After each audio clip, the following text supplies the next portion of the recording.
Tākuta Ferris. Tēnā tātou. Tuana hau ki te wāhi ngā koro o Te Pāti Māori, mō tēnei o ngā pire e hāngai pū ana ki te wai Māori. So let me just turn to English so everyone gets the rest of the speech. Māori have a very clear right to water. This bill doesn't recognise it. Let me just get way back to how Māori view the water. There's a great saying that encapsulates this idea, and it comes from a place called Te Maunga, all the way down the Whanganui to where it meets the sea. And the saying goes, mai te Maunga ki Tangaroa, ko au te awa, ko te awa ko au. Loosely translated, it means from the gathering of mountains all the way down to the lapping of the ocean, I am the river and the river is me. It's a famous quote from Whanganui, and it encapsulates not only Māori rights to water, but the Māori ethos and thinking and philosophy around water. But here we go, in this house, we'll just forget all of that stuff and we'll worry about legislation that gets water from one place to another and see some crowd control it and some other crowd not. There are a couple of examples that I would like... Let's concentrate on the bill now, it's a good context. Oh yeah, I'm completely talking about the bill as far as I'm concerned. There are two parts to the bill. Yeah, okay, kia ora. Well, back to the conversation.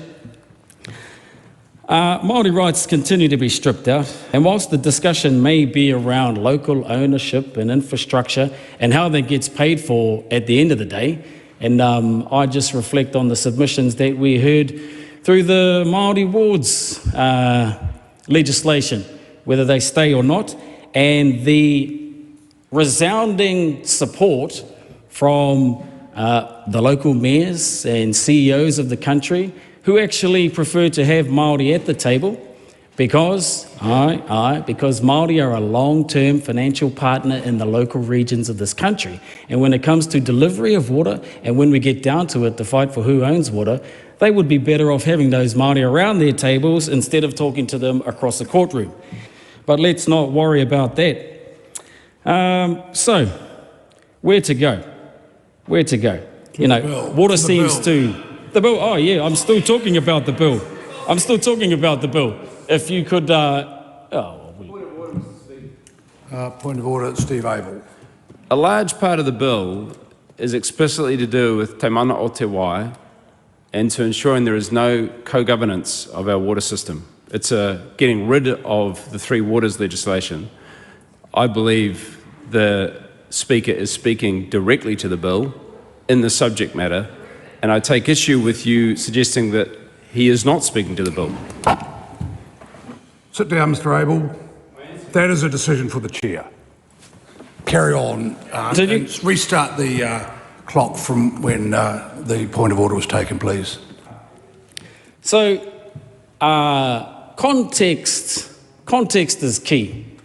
And without a doubt, getting Māori concepts across in this house is quite a challenge when this house expects all of the conversation to be conducted down one lane.